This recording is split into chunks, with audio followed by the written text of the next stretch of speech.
Welcome to another episode of Courageous Conversations. I'm your host, Pierre Quinn. And here on Courageous Conversations, we're leveraging the stories of creatives, of leaders, of entrepreneurs to help you live and lead with greater courage. Joining me on this episode, this Friday episode of Courageous Conversations, is Ricky Venters. Ricky, thanks for being my guest today. Oh, man, it's an honor. Thank you for having me, bro. Looking forward to just conversing with you.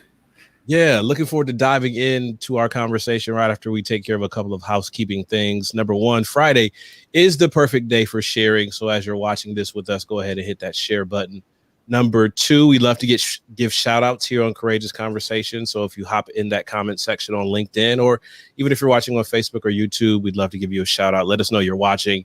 And number three, you're probably going to have a question for Ricky. So drop that in the comments as well. And we'll bring that into our conversation. So, Ricky, man, well accomplished, so much going on and under your belt. Take us back. What made you decide to pursue mechanical engineering?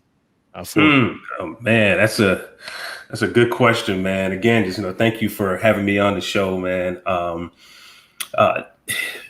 My family, both of my parents were they worked for the technical firms. My mother worked for IBM. My father worked for Philips Health Systems. And every night I remember them bringing home their work. So after dinner, they're building circuit boards, right? And so we'll be sitting there watching TV at the same time. Gathered around them, seeing them soldering all the different components on the boards and things of that nature. And that's when I started to get that inquisitive spirit of saying, hey, I think engineering is going to be the space I want to go in.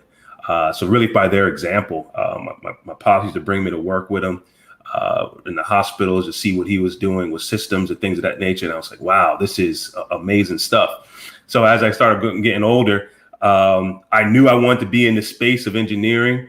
I knew that it was either engineering or science, medicine. And I remember, when I made that decision saying, I'm not going to go to be a doctor because I didn't want to be in school forever. Mm-hmm. I wish I had a little bit more guidance at the time when I made that decision, but nonetheless, I made it. And I remember going to a computer, and this is when Google was just really, getting real popular on campuses. And I went and Googled all types of engineering, and I saw mechanical engineering pop up like top three, right? So I clicked on. I said, "Well, what do mechanical engineers do?"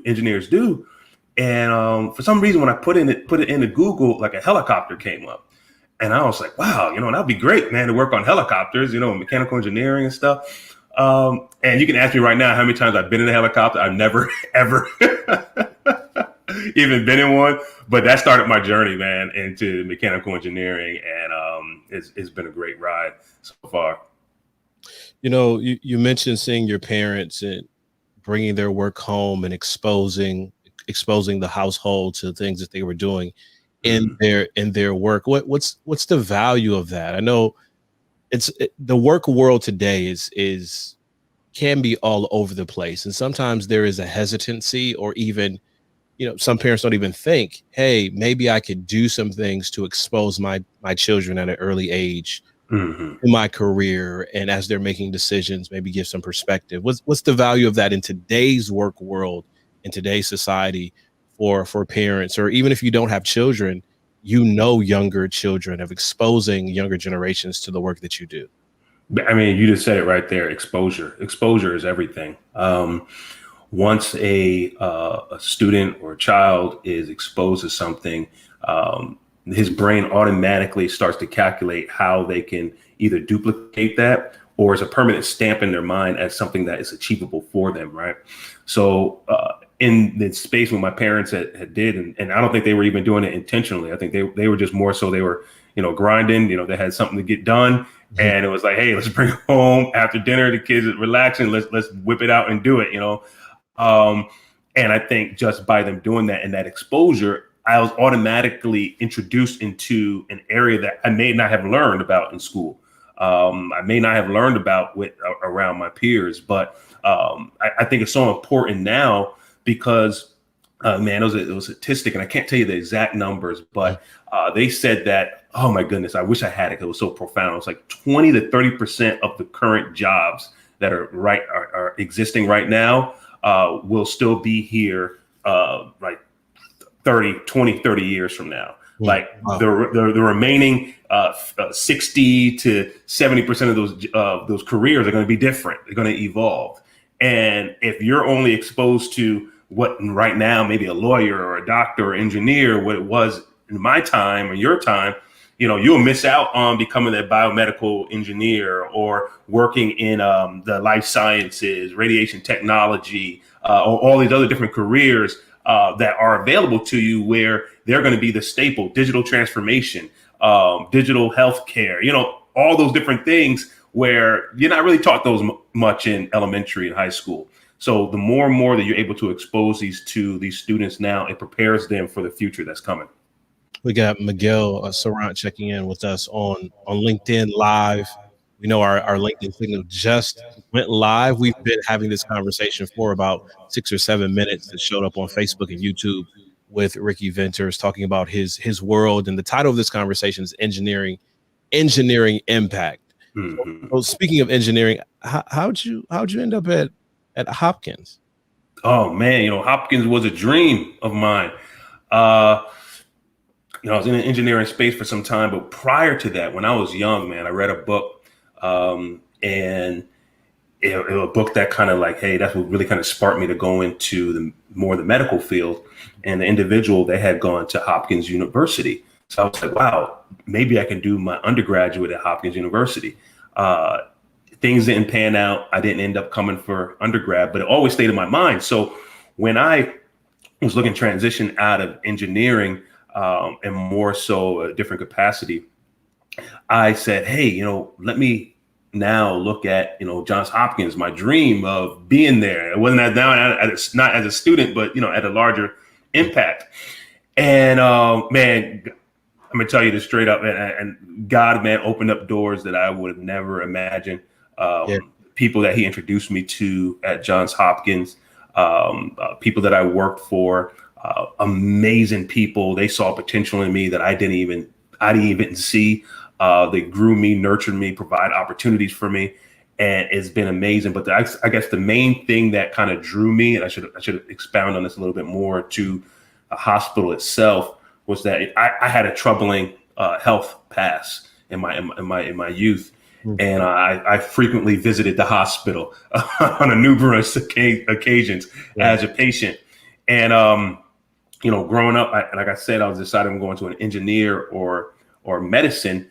I was more so leaning towards medicine because of the fact of how much the medical industry impacted my life to be alive right now.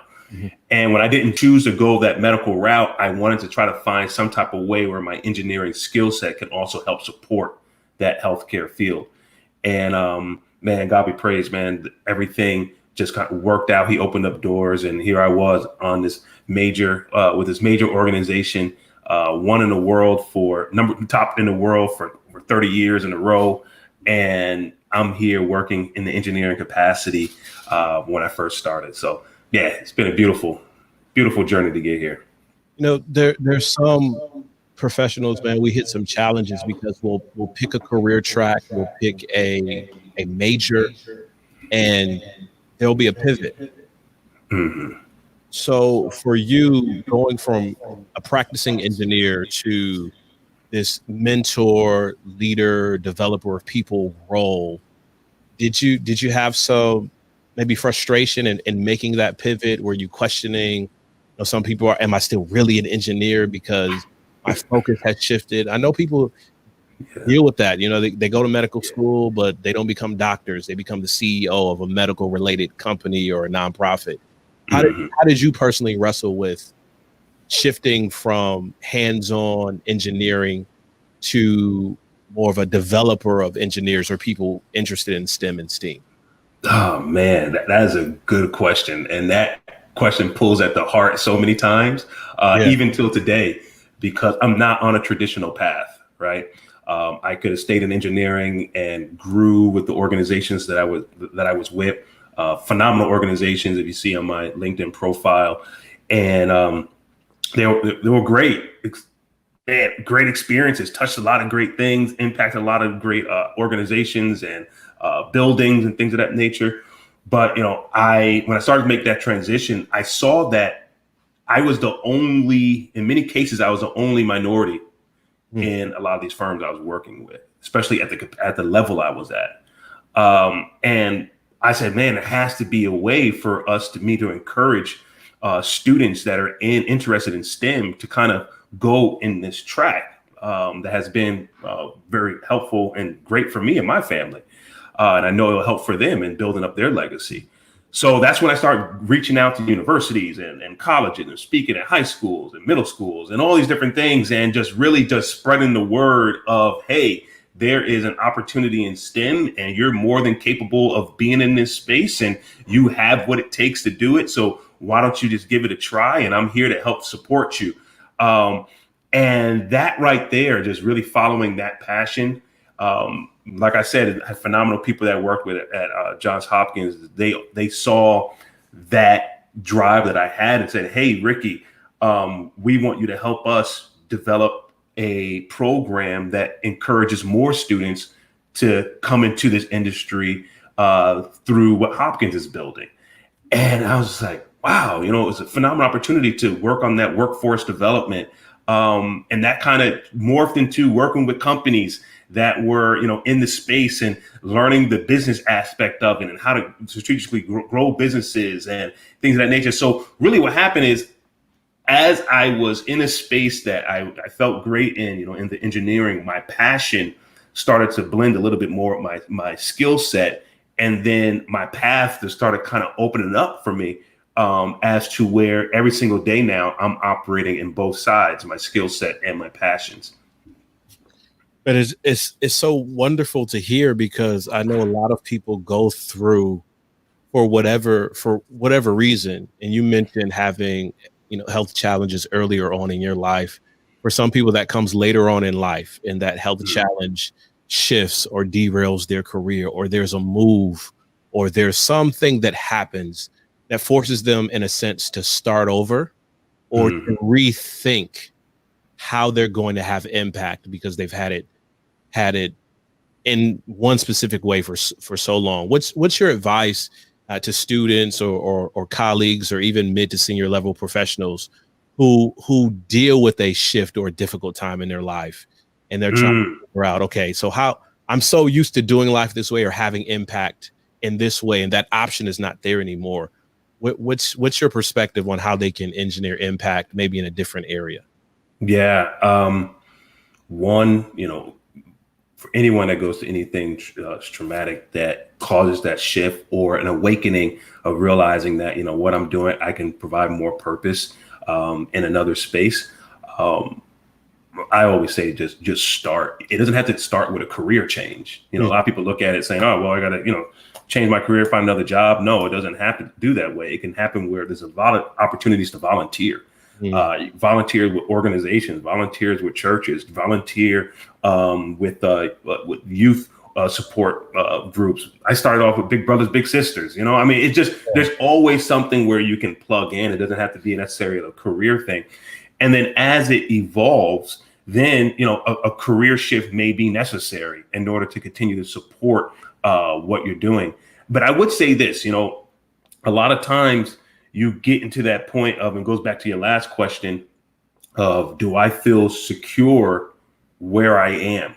Because it's not a traditional route. Now you're strictly following passion and you're relying on your skill set to support you and pull you in. So you aren't necessarily an entrepreneur in your own life right now. You're entrepreneuring your life forward because it hasn't been a beaten path for you. So sometimes you look at me and say, oh man, is there anything for me to fall back on? Can I go back here? Can I go back there? And maybe you could, but it just doesn't feel right. But in that uncertainty, in those moments, right, when I feel uncertain, I always go back to the fundamental reason on why I'm moving forward. It's like, hey, I'm trying to open up doors. Mhm. That's it. So that what wakes me up in the morning. I got to open up doors for people that look like me, that have similar backgrounds, that have similar interests. How can I pave the way forward, whether it's building a network of individuals that I can help connect jobs to, whether it's getting a knowledge base that I can share with people, whether it's just offering more value as I'm doing now with Hopkins to just help support, faculty members realize their dreams of bringing things to the market. All this stuff starts blending together, and you just got to really understand that core reason of why you're doing it. When you said entrepreneuring your life forward, I got chills when you said that. I don't know why, but it was just so good. Can you pull on that thread just a little bit more? Because some Mhm. people say or hear of entrepreneurial perspectives or values or ideas and say, I'm not trying to start a business or run a business. I'll leave that to people who do that.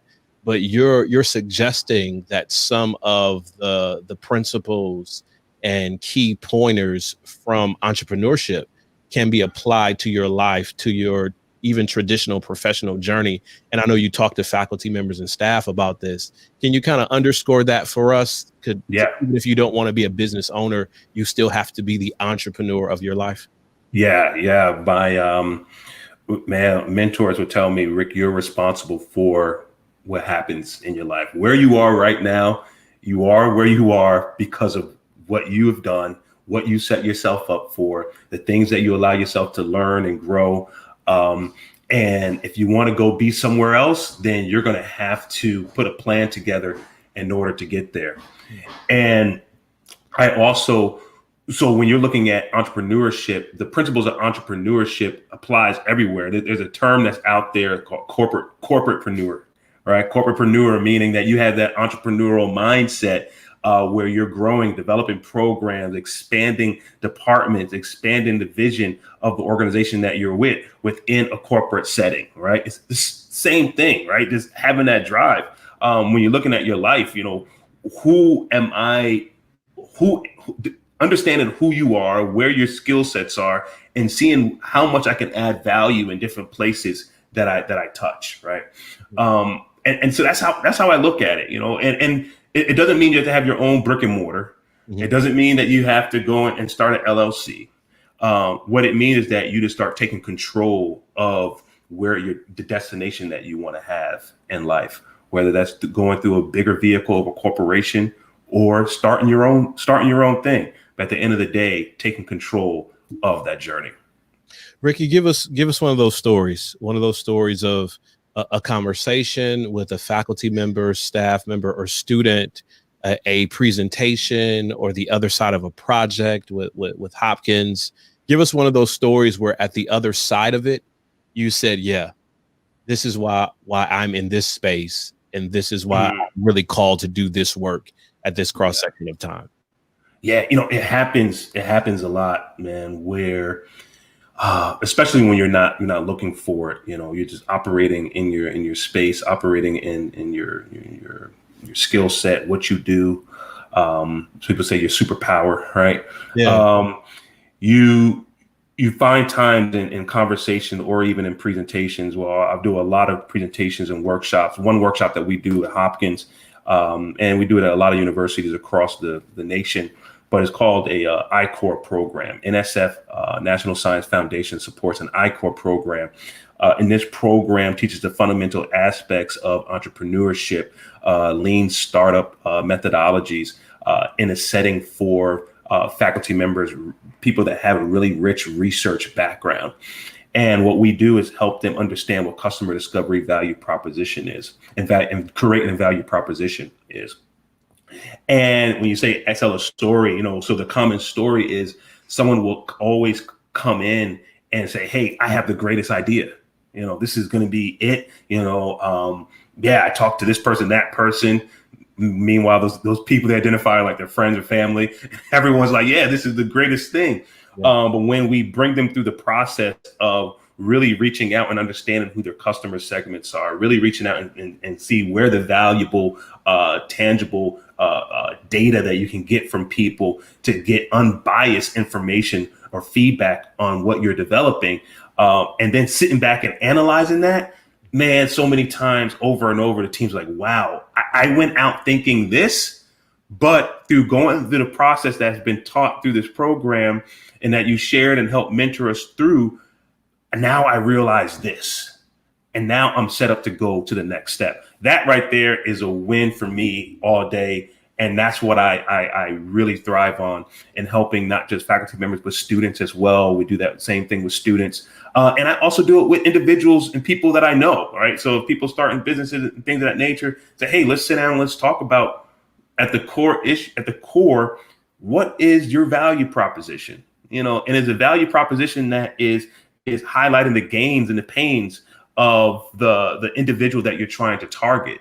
Is it the right individual that you're trying to target? Is it the person that's going to be using the device, or the person that's going to be paying for the device? It's really just breaking all that stuff down for them and being able to look at them at the end of it and say, wow, this is what I needed to move forward. So that's what keeps me excited, in this space.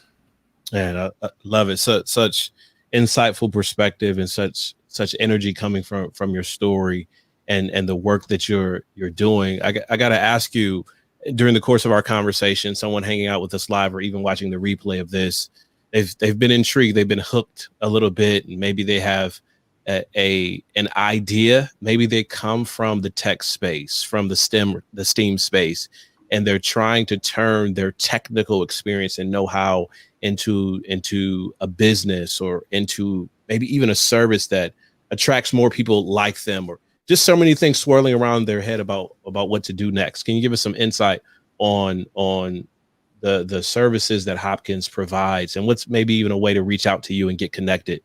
Yeah, absolutely. Clarity. Yeah, absolutely. So you can always reach out to me here on LinkedIn. Very active on my page. So if you shoot me a message, we can turn around and set up some time to talk one-on-one. Always open and have a conversation with any individual that's interested in this space. Now, in regards to what we offer at Hopkins, there's a wealth of programs that we offer internally for Hopkins representatives, but there's also opportunities to reach out to teams that create social impact, right? So we have a whole team that is called SIL at Hopkins, and is managed by one of my colleagues. And they focus on teams that are local, especially more local in the Baltimore area, that are trying to develop programs to help further the social environment of Baltimore and the ecosystem. Are you building a program that can, or a company that can support health or in the ecosystem? Are you building a company that supports the technology advancement in the local ecosystem and things of that nature? So more than happy to connect you with that team and with that accelerator, so that you may have the opportunity to, be a part and learn a little bit more about fully developing out your company. Ricky, it's been a great conversation. Thank you so much for sharing your insight, your story, your journey, and your passion. And I want to thank you, because I know someone's going to reach out to you, especially on the LinkedIn